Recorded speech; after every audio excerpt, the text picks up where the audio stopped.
The Fujicast is an independent Loading Zone production. What you won't have heard, literally 10 seconds ago, I was just about to press the record button, and Kev just blew his nose right down the line here. Kev, that was disgusting. I know. I'm sorry. Even the dog looked up. Normally I'm all over the mute button, but it's a bit early for me. Oh, Kev. Obviously your cold is not yet sorted. Not quite. It's a lot better though. Yeah. You've got that deep voice though, Kev. Have you thought about this? Could be a good time to start your voiceover career. Yeah. Yeah. Hello. Now, do voiceover I can't remember the guy's name, but it was a brilliant story, a wonderful story about a chap that used to be a tube driver, and he had this really low voice, so he could do Inner World, those sort of the film ones. And he used to scare the passengers over Halloween and stuff like that. He'd say, "You thought the doors were opening," and stuff like that. And he used to talk to the passengers. And one day, a casting director heard him as he was making his announcement. He's no longer a tube train driver. He now earns oodles, and we're talking six-figure sums, being voiceover for movies and stuff. So good for him. Kev, this is your moment. Yeah. Try me. Inner World. Mind the Gap. No, I don't want. No, don't start low with Mind the Gap. Although that gig's probably worth a fortune. I'm thinking. It's gone. They don't do it now, do they? They don't. Start high. Start high with Inner World. Go on, Kev. Try it. Inner World. See, there we go, Kev. 100. That's it. When do I get my millions? £100,000.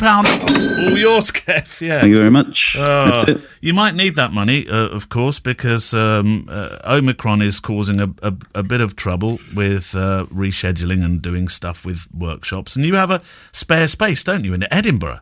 Which will be this coming weekend. Indeed, yeah. I've had to postpone a few workshops because of the Omicron, or whatever you call it. Yeah. How do you say it? Well, if it's the Greek alphabet, it should be O, shouldn't it? Like Omega, Omicron. But I've heard it just said Omicron all the time. Yeah, I'm guessing they wouldn't have called it Omega, though, because Omega watches would have gone nuts at them. No, I don't mean that, but I'm talking about the reference of the O. Is an O. I get that, yeah. I don't think Omega own the Greek alphabet, do they? Well, maybe they do. But they do have to be careful about these things, don't they? Because there's a transportation company called ISIS, isn't there? Yeah, there is. And they had to change all their names and everything, and you've got to be a bit careful what you start calling baddies. Don't they still exist? I think they changed. I don't know. I used to see their vans everywhere, and now I don't see them anywhere. So I don't know. I read something on Facebook, I can't remember where it was, where they should have just called them after people. So, this could be Variant Barry, for example. It sounds a lot less scary. Yeah, but poor Barry down the pub. Forevermore. All right, Barry? But it's a lot less scary, though, isn't it, than Omicron. Omicron, yeah. But there are some... I did spot there was a company called Omicron as well. I can't find it now. Oh, it's disappeared within days. Anyway, yes, I do have a space available on Sunday in Edinburgh for a street photography workshop if you want to come and be Omicron safe. Yeah. So you've got a space for that this coming week, and obviously how do they contact you, Kev? Just go to kevinmunningsworkshops.co.uk and hit the buy button. And you'll be all set to go. The Fujicast. Hit the buy button.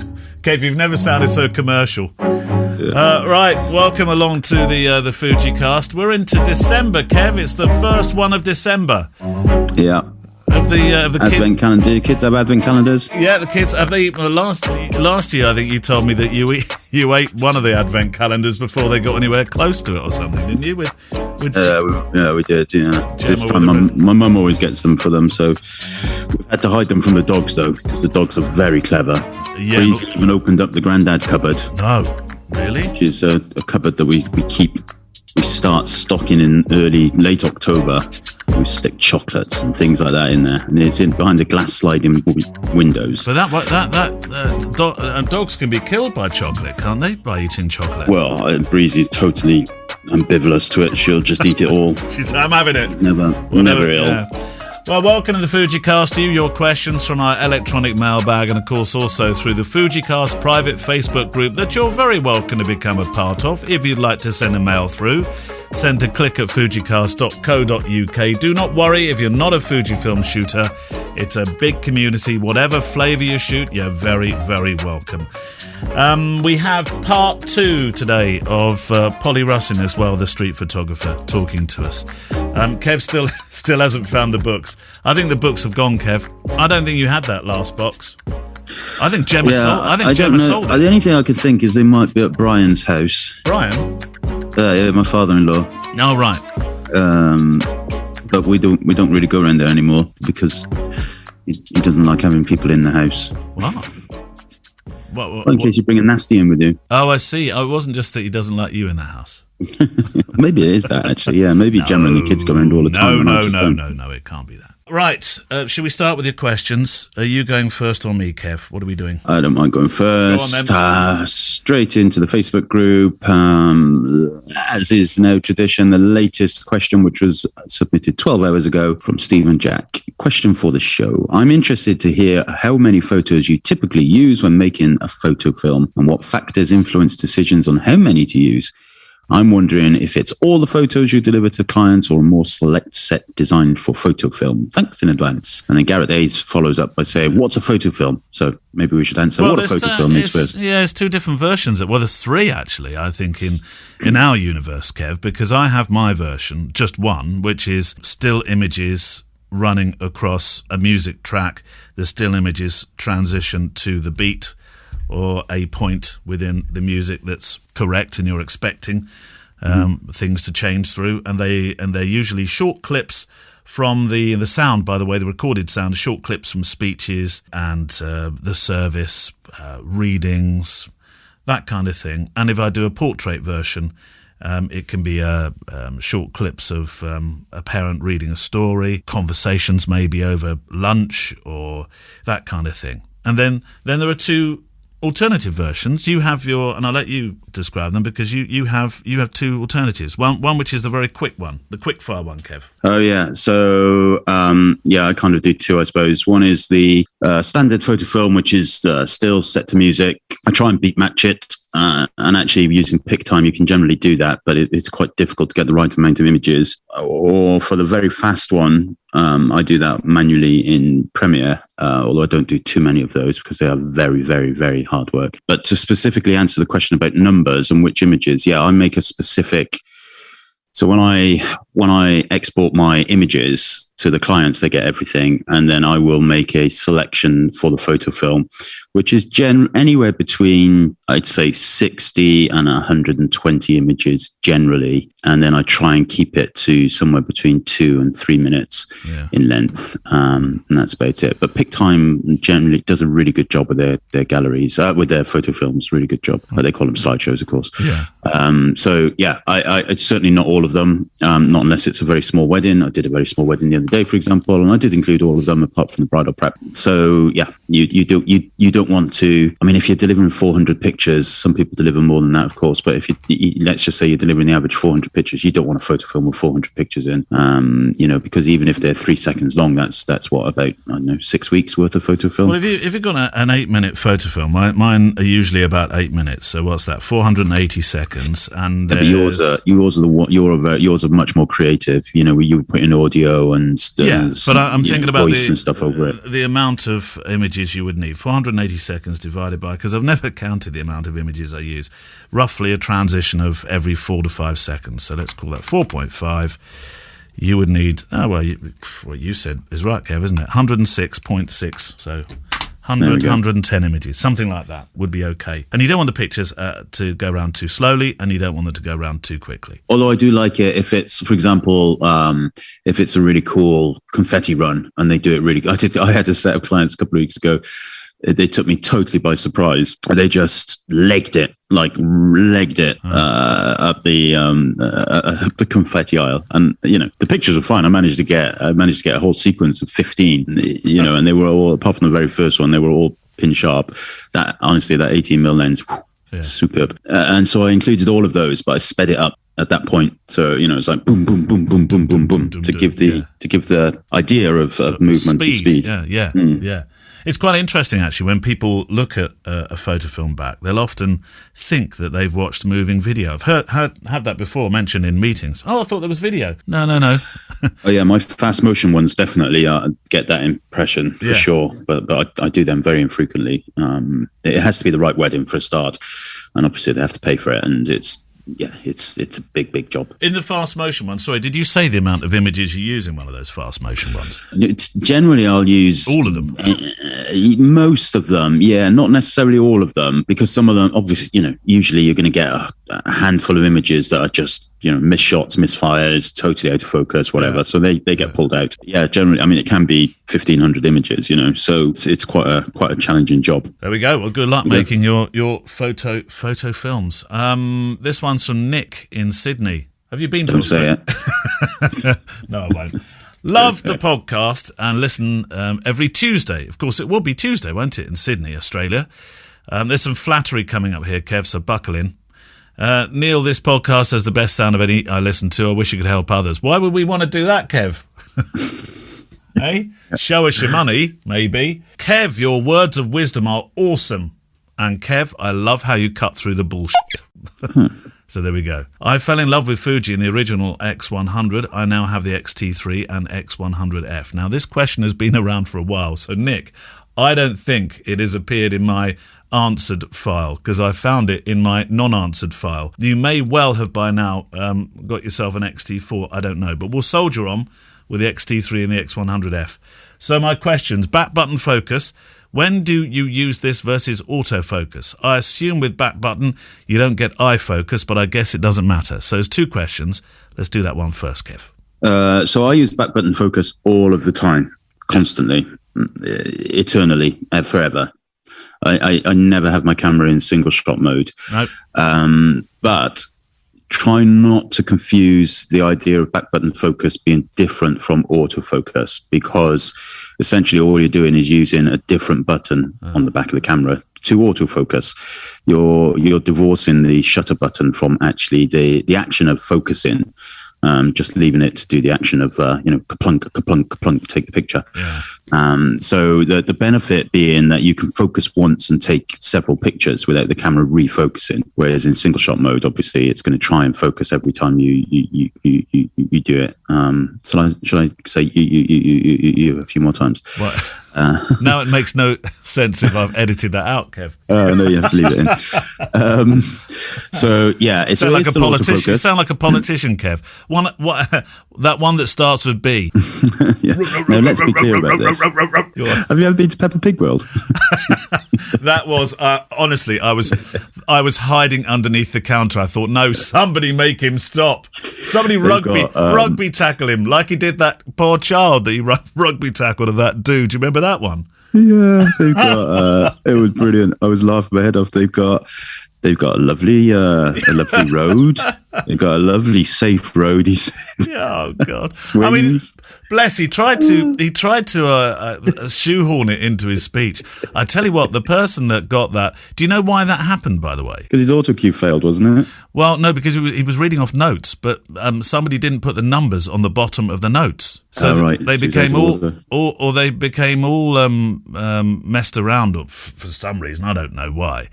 And so he couldn't find where he was supposed to. Can you imagine what happened to that person after that speech? Show me the person that was supposed to write numbers on the sheets. Oh. Well, I'd shake him by his hand.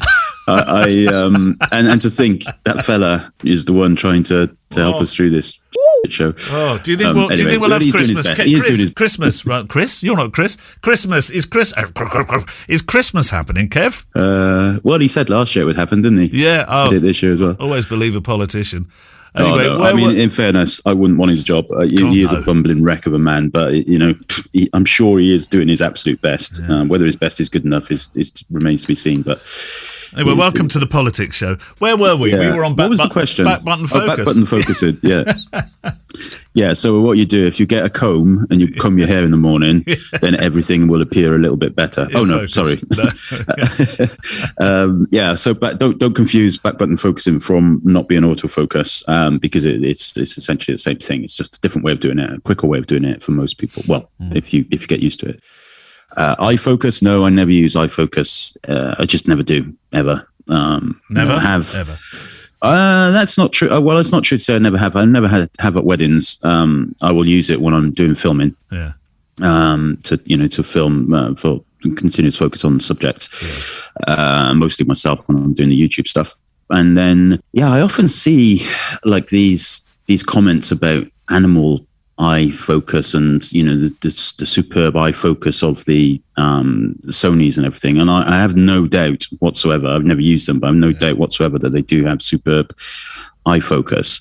But I wonder how that would impact me if basically you just followed the same person around and pointed your camera and pressed the shutter button 1,000 times. Would that be less fun for me? I don't know. I think it probably would. It was a very early Canon camera that used the technology where you moved your retina, the focus would follow.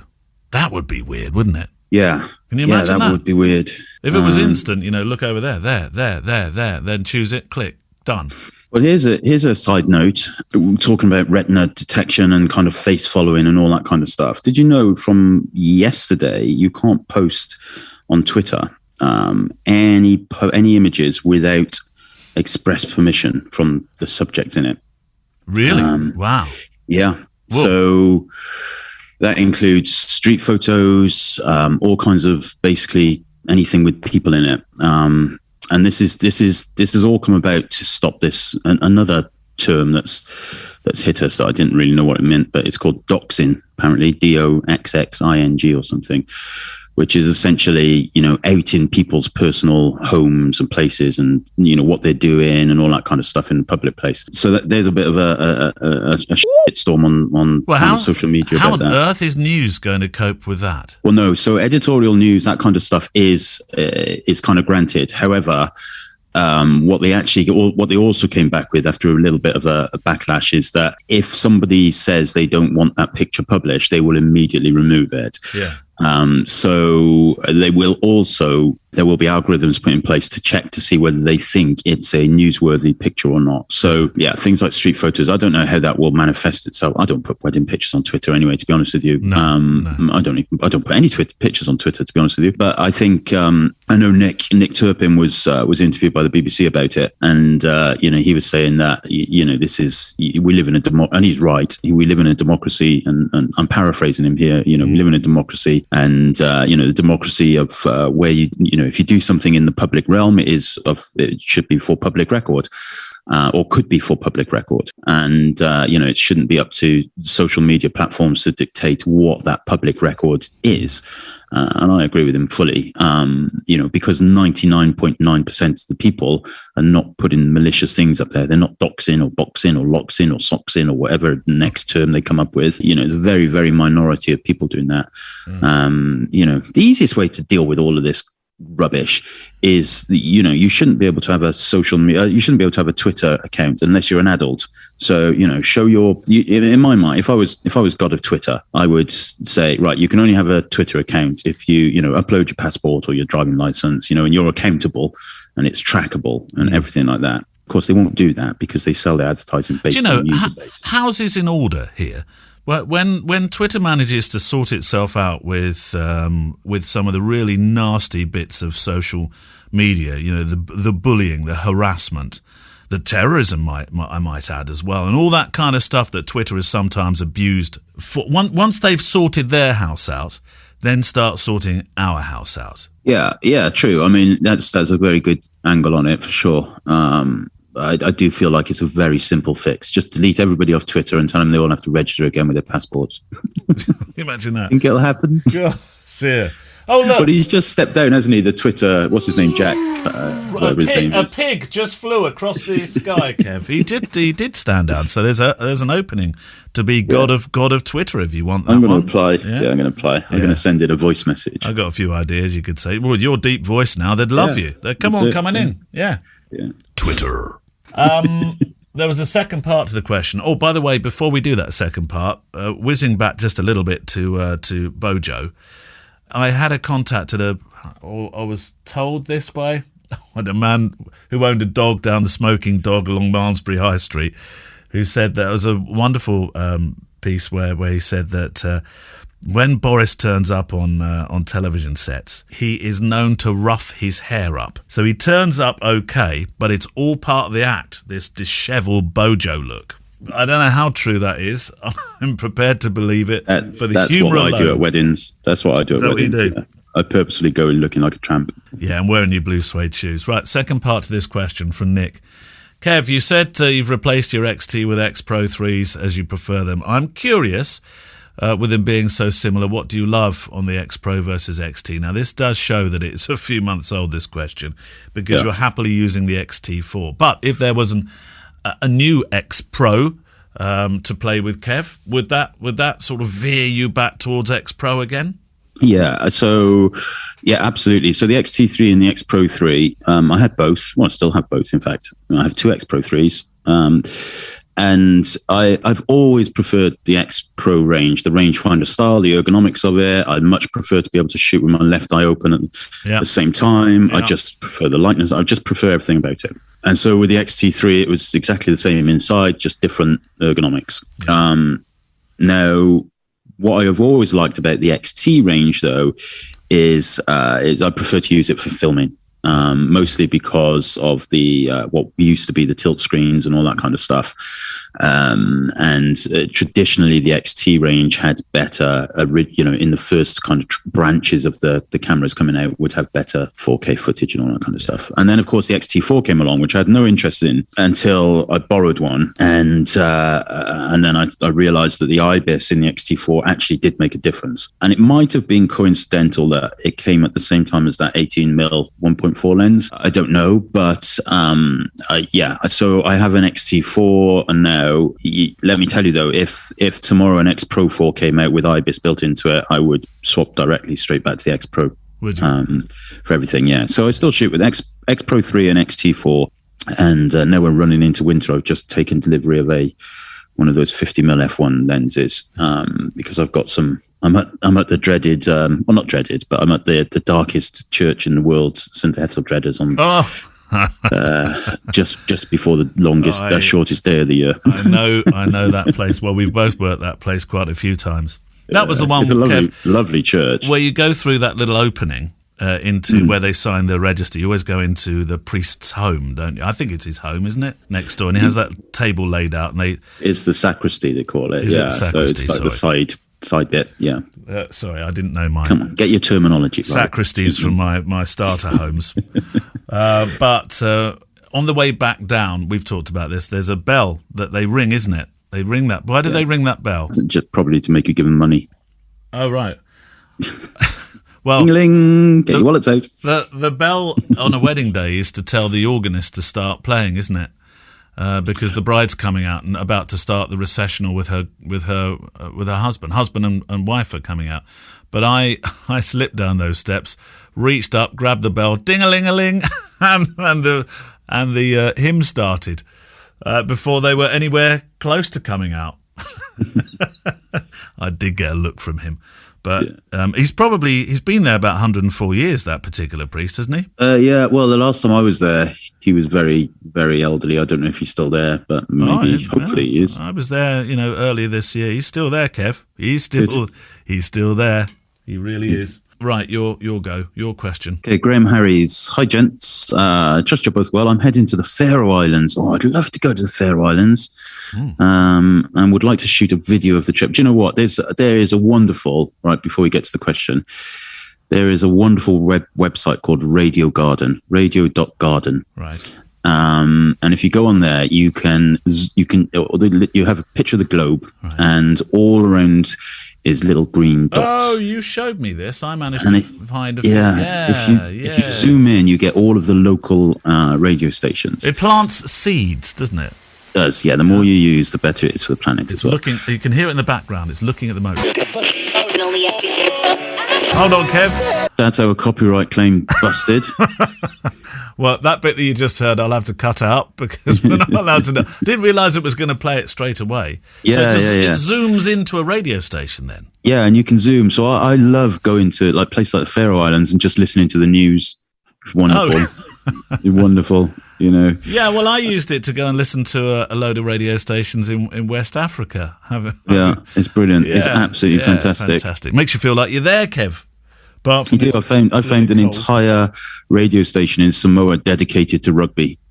No, it's amazing. Yeah, fantastic. I can't really understand, although they're kind of speaking English. It's very accented. Yeah. You'd get lost in America. There's 3 gazillion radio stations. There's billions of them. Yeah. What are we talking about though? Oh yeah, Faroe Islands. Yeah, there we go. So the Faroe Islands. I like listening to the weather and the news in the Faroe Islands. Yeah. So he goes on to say he wants to shoot video in the Faroe Islands. I've dabbled with video, but I'm far from an expert. My dilemma is with the quality settings. I'll be taking a Fujifilm X-H1, DJI Mavic Pro 2, and DJI Osmo Pocket. Oh, those Osmo Pockets. What are your thoughts on 4K versus Full HD versus HD?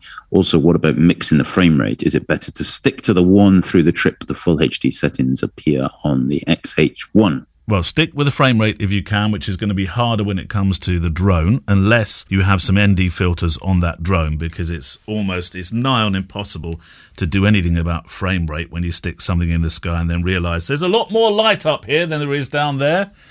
That would be, and I would stick to 4K, wouldn't you, Kev? Because and actually stick it in a log profile as well.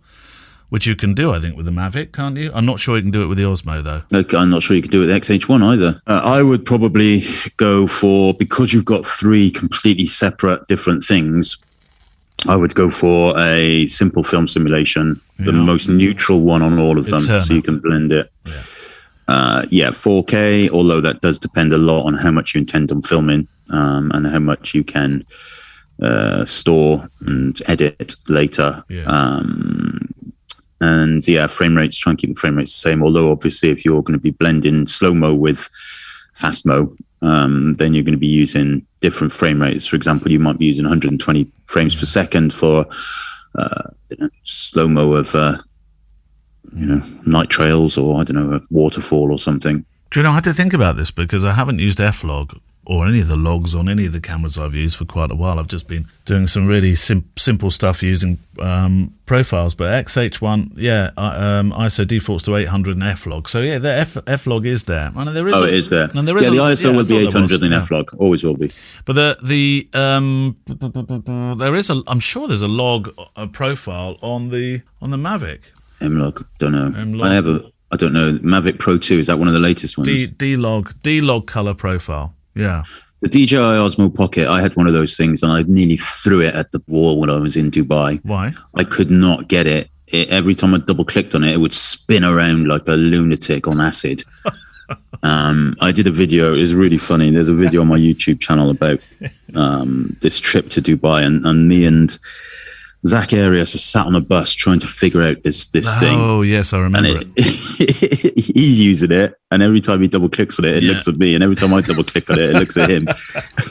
It's like two old men trying to figure out how to use modern technology. It did not go down very well. Oh, dear. But they are great little units, aren't they? They really are. If you get it to work, if you can make it work, yeah. But keep your frame rate similar. Yeah. Otherwise, you're going to have. I mean, it's not technically impossible, but you'll find it easier editing if you can get your frame rates to be similar. And also it depends on the time of the year. So Neil mentioned ND filters. You may well need those for your XH1 as well, because if you're going in the summertime, and you're going to be shooting in the day, and you want to do cinematic depth of field, then you're going to be wanting to bring down use ND filters to keep that exposure level. That's sorted. Let's I'm going to go to the Faroe Islands. Tick Faroe Islands cross at the moment. The world will open up, Kev. Bojo's got a plan. He's going to inject everybody. Right, shall we play our interview with Polly Russin? This is part 2, street photographer Polly Russin, of our conversation with her. Polly, I know that you like a good, sunny, contrasty day, but in a conversation we had before we switched the microphones on, you also commented to me as you were looking out of your window thinking, shall I go photographing today? That rainy days can equally be, they can be quite advantageous to street photographers. Why? Yes, because people will be more concerned with staying dry and holding their umbrellas down than they are about some weirdo with a camera who's trying to take pictures of them. Referring to myself. Yes, people behave differently in inclement weather. Yeah. What is the Department of Street Photography? You are, as you correctly term yourself, the boss. The boss, yes. The Department of Street Photography is my new brand. Yes. So previously it was the Photo Weekender. So that was where I was sort of running workshops from, the weekend workshops overseas, which kind of haven't happened for 2 years. Mm. But I decided that I needed to sort of pivot that a little bit and make it less about the weekends and more about other street photography resources. I've called it sort of courses, resources and workshops. So there's lots of stuff that I'm playing with, creating, which are coming up soon. The Street Photography Playbook is one of them, and I'm releasing that very soon. Been dragging my feet a little bit on it because I'm getting used to this whole new platform that I've put the department on. So I moved away from an old platform. So we'll be getting used to the IT. So the Department of Street Photography is where I'm running my street photography business, and I'm very excited about it. Yeah. Is it possible to teach street? Which seems an odd question to ask somebody who runs workshops on it, I know. But do you think people have to come in with an element of knowing exactly what they're going to do, with an eye that's not formally trained, but it's got a pretty good understanding of how to photograph street scenes? I think everything is learnable. Yeah. And I think, obviously you have an advantage if you have already a creative eye. Yeah. But I do believe that you take people down to the basics of being able to manipulate light, being able to seek out moments, being able to compose. These are all things that I believe can be taught. And then when they're all put together and practice, I think anybody can become a street photographer, not just a snapper of street pictures. And in terms of business, because street is your business, this is how you earn your money now. Is it a business for many, or can it be, or is it really the favoured few, such as yourself and those that are published? That's a difficult question to answer. I think you can build a community from scratch. Yeah. You can start running. The way I started was running meetups, and I just had 3 people on my very first meetup. Yeah. And then the meetups developed into workshops, into weekends. I don't think you possibly not something that you could do exclusively. You probably need, it's like one of your hustles. Yeah. And then I also do personal brand photography. I haven't ventured into weddings, and I probably never will. Although I mean, my good friend Reprobate Mullin says that shooting a, what does he say? Shooting a think of me like a street photographer. I just happened to be at your wedding. Yeah. That's awesome. I just can't hack the idea of like 10 hours straight. Well, I'll give you that. It's a marathon. 2021 has been a tough year, I know, when it comes to photographing on the streets, making pictures of tourists, which I know you enjoy doing. But you've had a few successes on the publishing front, the Travel Photographer's Way, for starters. What's the book about? It's just jam-packed full of awesome content. Norai Jamil, she's a brilliant photographer, travel photographer, brilliant writer, also brilliant teacher, and she puts all of it into this book.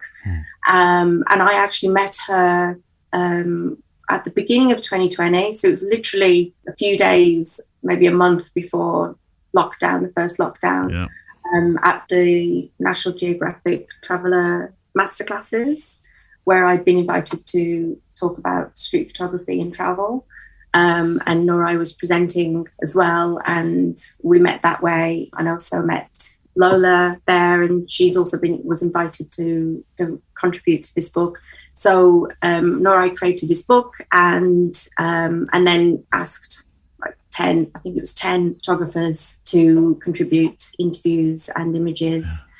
So it's really cool to have been included in that. So I'm super excited because that's actually the second book that I've got myself into. Well, the other one, yes, you're page 24 in the 100 Women Street Photographers book by Gulnara Samoilova. I know that one because I've spoken with Gulnara about that book, and of course I saw your name in it. That was great, wasn't it? Oh, that was just awesome. It's such a beautiful book. Yeah. And to see that image, over those pages in that beautiful book, the first book dedicated to women street photographers. Honestly, I can't even describe how that feels. And that's a worldwide title. I mean, Gulnara had a globe to choose from. Yeah, I don't know how she narrowed it down to 100 women. I honestly don't. So I'm super happy that I was one of them. That was amazing. Do you still receive the same excitement when you connect with a subject? When you're out on the street and you see something, is that still, oh, got it, nailed it, Polly, got it? Yes. Is the excitement still the same as ever? Yes, it is. Absolutely. Sometimes it's just such a buzz. Yeah. I take the pressure off myself when I'm out taking pictures. I just tell myself one half decent picture, see what happens, and then it's kind of way of tricking myself into just relaxing into the street, and then but I do still get a massive buzz. You're not so harsh on yourself then, because I know some photographers, they go out and it can be a stressful thing. I'm coming back with nothing. I don't like it. This is the third day in a row. Yeah, no, it's not worth stressing over. No.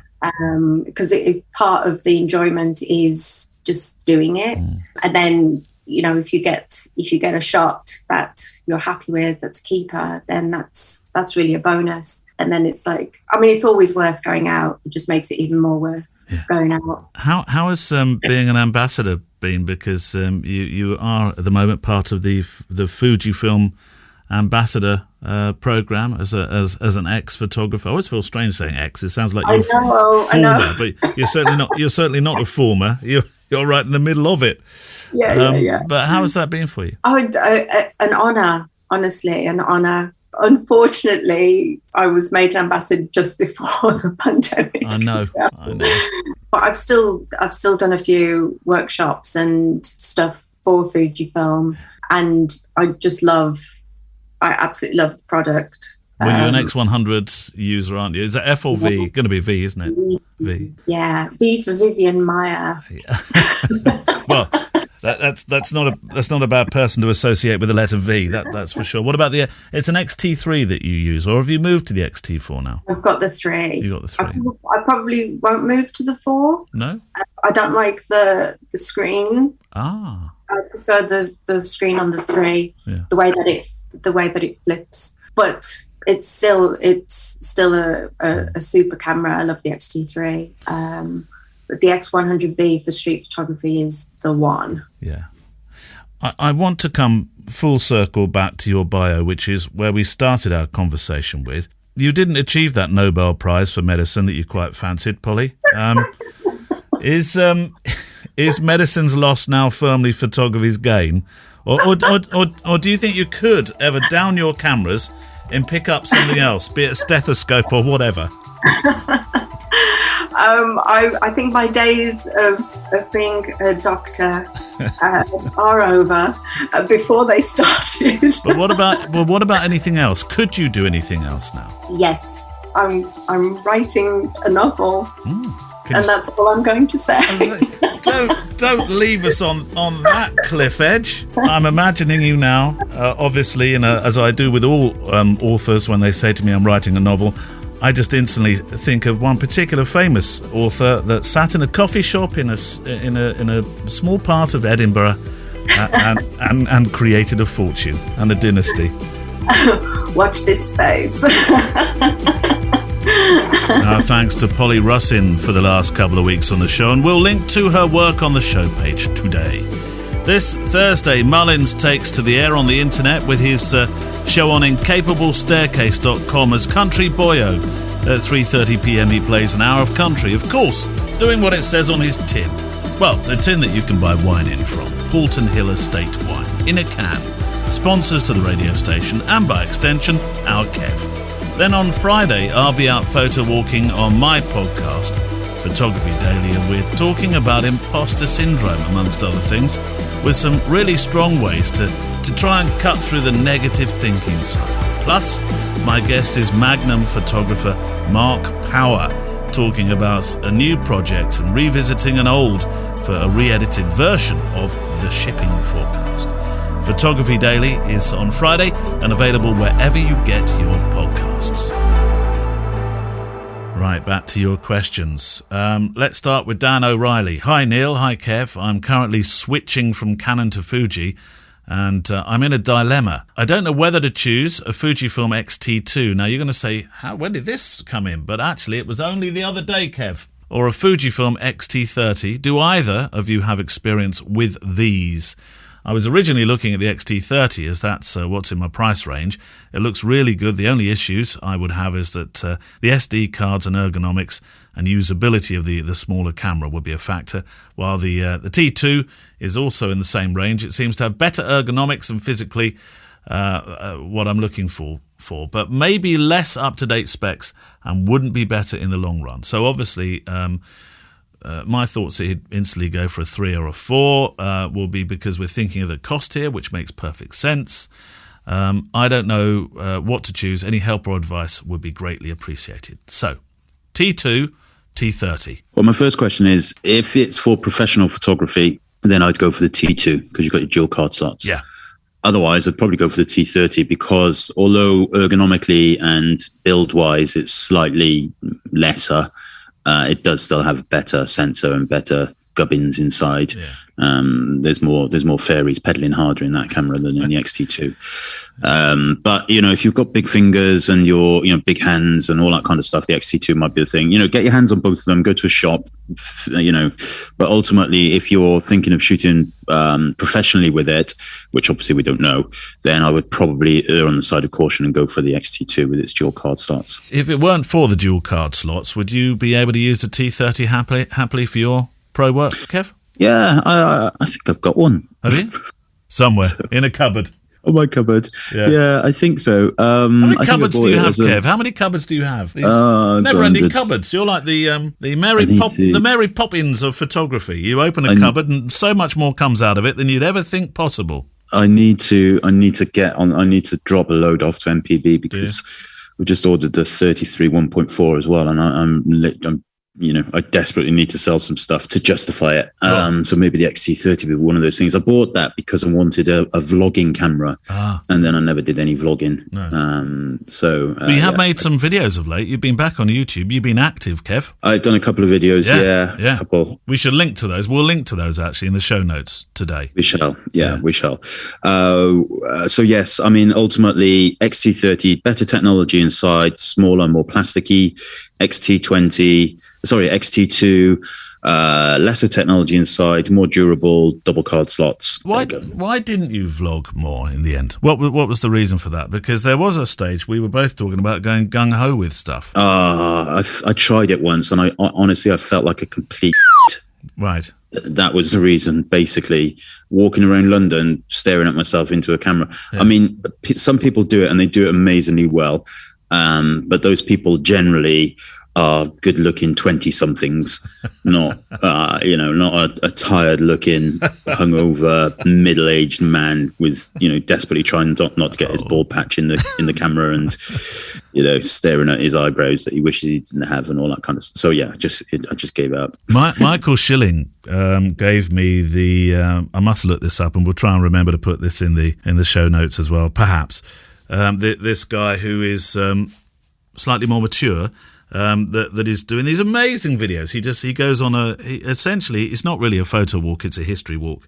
Could be a photo walk, but he goes on a history walk around parts of London. Really good. He's all right, Kev. He doesn't worry about his bald spot. Talking of the streets of London, I'm going to see Ralph Mctell on Thursday. I cannot wait. What a link! Blimey. Yeah, that was a good one, wasn't it? Ralph Mctell, is he still alive? You would not believe how many people have said that to me in the past week when I've said that. Just one more, is he? Yeah, he is, and he's amazing. Yeah. And he's got a new album out, so I'm going to Bristol. Me and Gemma are going to go to Bristol. Yeah. A friend of mine kindly sorted us out with some tickets, which are very, very kind. I'm really looking forward to that. How old is Ralph Mctell? I would guess probably late 60s. Well, I've got the answer in front of me.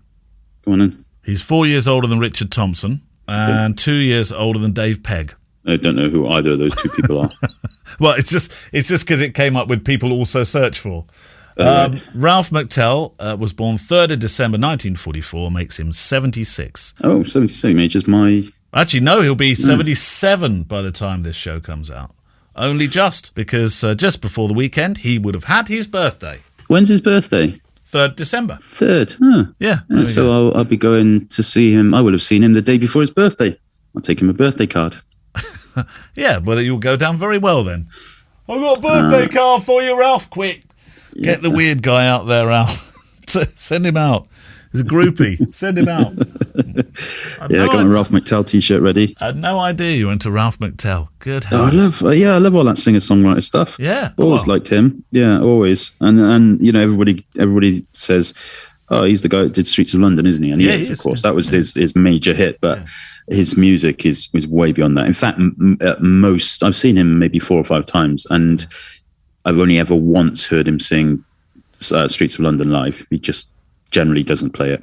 I think sometimes they get a bit fed up with being associated with one thing, don't they? The Stones had a problem with that recently because, of course, some of their songs have a meaning that these days is not quite so acceptable socially. So they've had to drop some of their songs, which they will no longer play because of, I know all about that. You know, when I'm doing the radio show, preparing that, there's a whole load of songs that I have to listen through every single one just to make sure there's nothing that could upset people, even though, 10 years ago, nobody would have batted an eyelid. Yeah.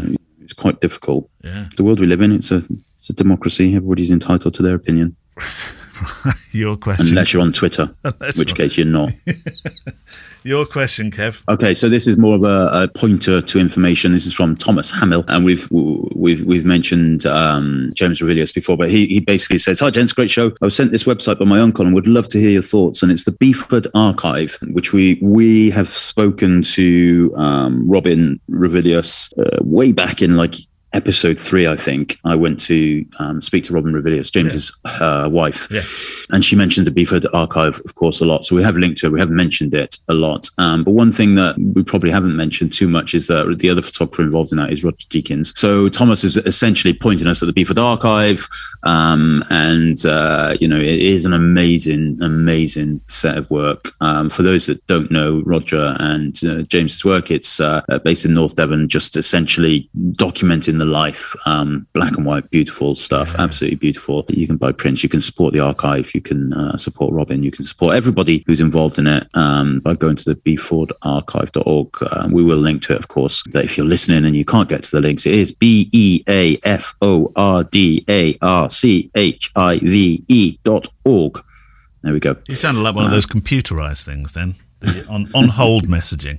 That's another thing you could do with your voice, Kev, with a new rougher, lower, deeper voice. I could be a elevator announcer. Level 1. No, but it sounds a little bit Evil Dead, the way you say it. You don't want to be in an elevator and somebody says, I suppose you thought you were going to level 4. I want to get out.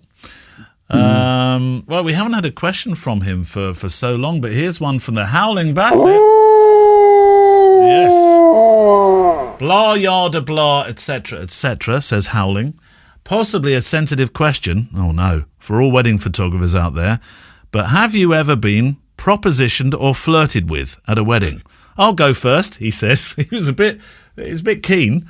Never happened to me, which would be quite disconcerting if I hadn't made the conscious decision with my second wife to purposefully and completely let myself go, to take myself out of the market.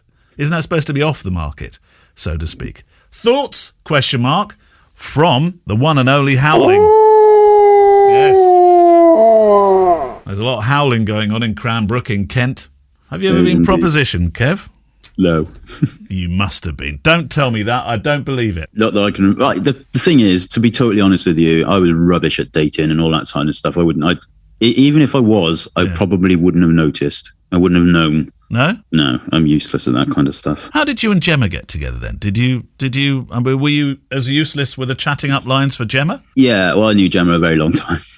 Oh, actually, no, we can't talk about this, can we? We just fell in love. Yes, that's it. That was it. And then we had some champagne, and we had lots of children, and now we've got a horse. Yeah, a couple of dogs, a couple of dead hamsters.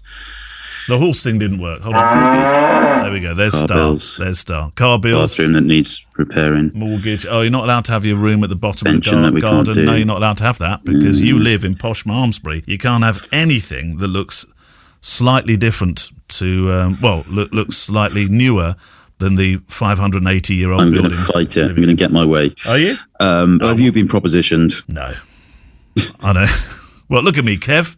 I mean, we kind of, we're making fun of it a bit, but because it is humorous. But I would imagine that, I mean, I don't personally know anybody that this has happened to, but I would imagine that there's been, occasions where certainly female photographers have found themselves in tricky situations with drunk guests and things like that. Actually, Kev, that's happened. yes. Now that is now there's a serious twist on this because I do know of at least one photographer I've had this conversation with, and she said very much that you do have to deal with. Here's us talking about as two grey, one bald, one worried that he's balding, comfortable. Both grey. Well, and we're talking about it from a man's point of view, but of course, from a female photographer's point here, this is very serious, actually. Yeah, it's not a nice thing, I would imagine. No. So, actually, perhaps this is something we should open up wider. We'd like to hear your experiences because you might have something that is completely the opposite to what we're talking about. So why don't you send that in to click@fujicast.co.uk? I think that's a very good conversational point. Done. Right, Kev, your question. Okay, John St. John. John St. John, isn't it? Yeah. It is. Question referencing new 18 and 27mm lenses. Yeah. With the advent of the new updated 18mm to f.1.4 and the 27mm that now has an aperture ring, why have these focal lengths now become a usable lens with field of view still the same when before they were ignored because of the field of view? I get that the 18mm is faster, focus and f-stop, but the focal length is the same. And the 27 surely can't be usable because of an aperture ring. The glass is the same. My pre-owned X Pro 1 came with a 27mm to 41mm equivalent, which at first seemed odd to me, but in bygone times, it was the standard lens and is nearer to our eyes than a 35mm, 50mm equivalent. Yeah, I mean, I don't really understand the question. I have to say that the 18mm has become usable for me because it's faster. Yeah. And it's faster to focus and it's better in low light. Same for the 27mm. It's about some people. I actually like the original 27mm. I had 3 of them. I lost them. I like the fact it didn't have the aperture ring. I used to use that on my said XT30, but I don't have the new 27mm. But again, it's faster to focus. The 18mm absolutely is hands down the difference between the 18mm 1.4 and the 18mm f2 in terms of performance is about 1 billion. That's small, eh? Yeah, at least 1 billion performance points. And that's why people are using it. That's why people are loving it. Not because it's a different field of view. It's exactly the same field of view, of course.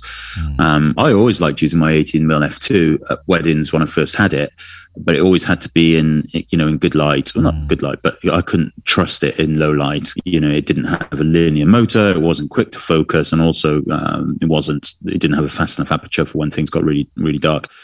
So the 18mm f1.4 has come along and it is absolutely stellar. I love it to bits.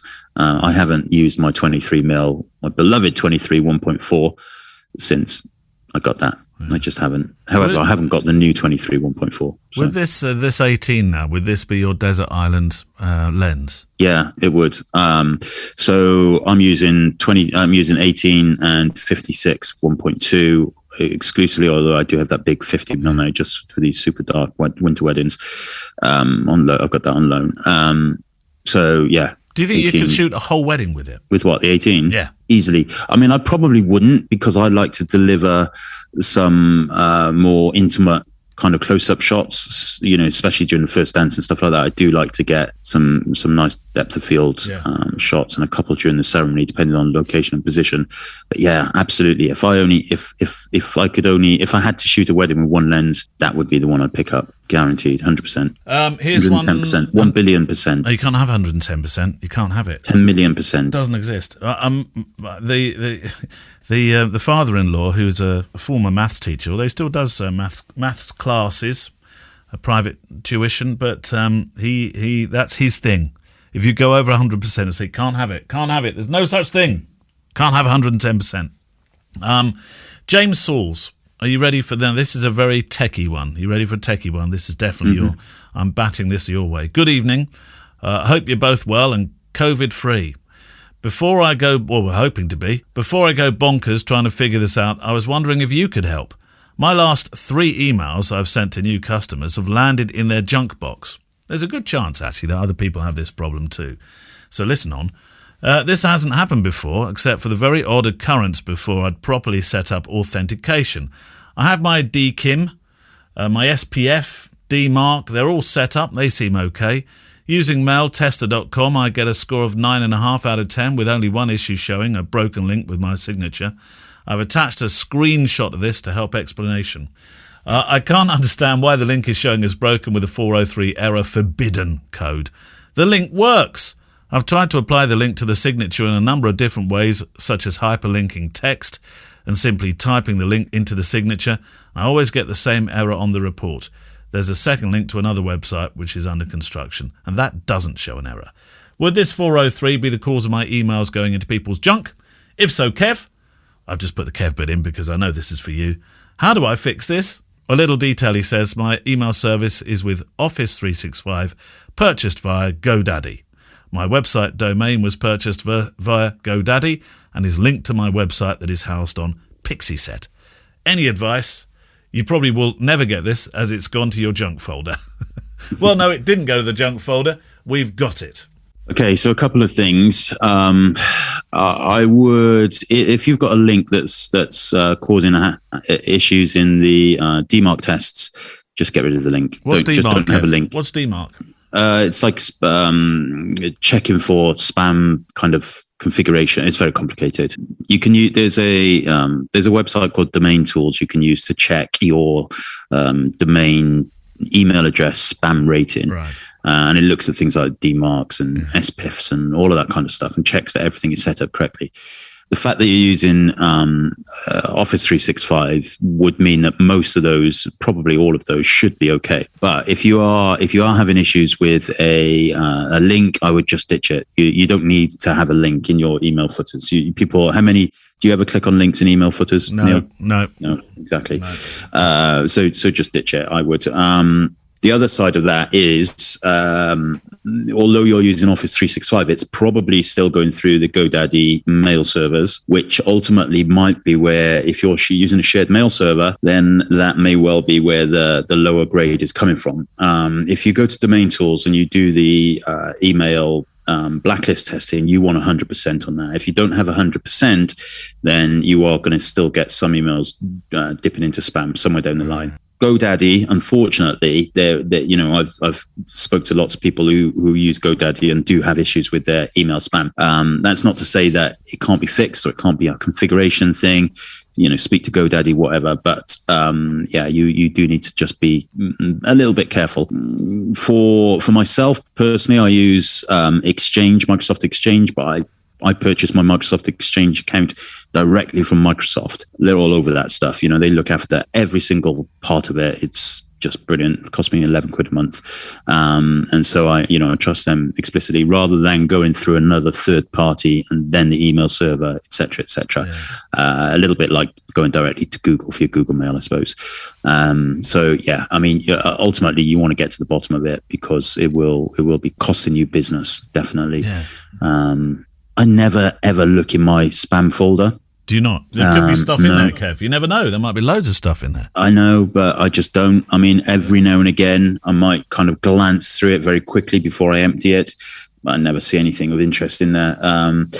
The Microsoft Exchange server that I I rent, filters almost everything. It keeps it on the server. Yeah. So if anybody does get in touch, say, "Oh, we sent you something. It's in your mail. You might have gone to spam." Then I can always go and trace it. But mostly it never reaches my inbox, which is good. So yeah. So James, if you've been emailing me. That money I owe you. Well, he's got no excuse, James, because we got this one. No, I think I did pay him. Did you?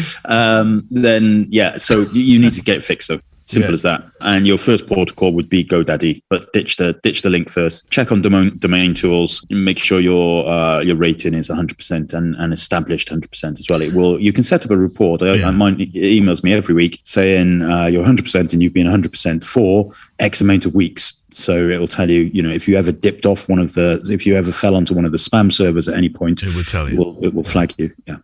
Have we got time for one more? Where are we? Have you got a? By the way, on that point, sorry, before that, we're now in the what I don't know what millennium it is now. Is it 20? Are we in the 22nd century? 21st century? 21st. What are we in? Yeah, 21st. We're in the 21st century. Yeah.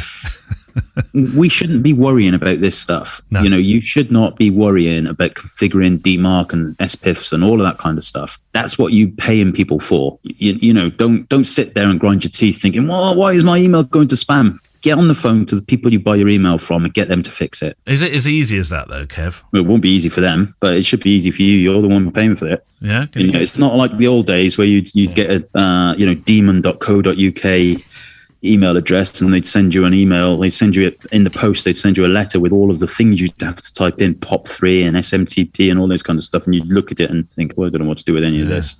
Those days are gone. Stop. If your email is going to spam, you need to fix it. Needs to be fixed. And it needs to be fixed quick, but not by you, by the people who you're paying to do it. Well, I was going to have another question, but listen. Kev's mini rant. Can you listen? Say hello, Kev. Did you hear that? Barney. That's Barney. And he's just risen from the dog bed here. Do you want to press the button, Barney? Press that one there. There we go. So he didn't really do that because he needs to go out into the garden to do what dogs do in the garden. So that's it for this week, Kev. And we will be back next week. Now, remember, you need to keep sending us questions because, as we say, come Christmas time, this sort of time of year, people are thinking about other things, obviously, and so sometimes the mails they dry up a bit. So keep sending to click@fujicast.co.uk, and remember, that's my hand. Stop. And remember also to be leaving your questions in the Fujicast Facebook group as well, Kev. Tell us how to do that, Kev, while I take this dog off my finger. Hold on. Go to the Facebook group, go to Facebook, search Fujicast. There's a pinned thread called Questions for the Show thread. And next week I'm not with anyone here because Neil's been eaten by Barney. He's lovely, but that's painful. Puppy teeth are very sharp. And of course, if you would like to be on that course with Kev, now we're saying this now. Hopefully, we're not going to have a similar situation with the course that's coming up in Edinburgh. But if you'd like to be on that, how do they email you, Kev? Just tell us that one as well. KevinMillingsWorkshops.co.uk. Easy. Hit the buy button. Edinburgh. One space left. Click the buy button. See you next week, Kev. Bye. Bye. The Fujicast is an independent loading zone production. Email the show with your questions and words of wisdom to click@fujicast.co.uk. Email any complaints and political nonsense to our wives, who will deal with your comments in their own good time and in their own good way.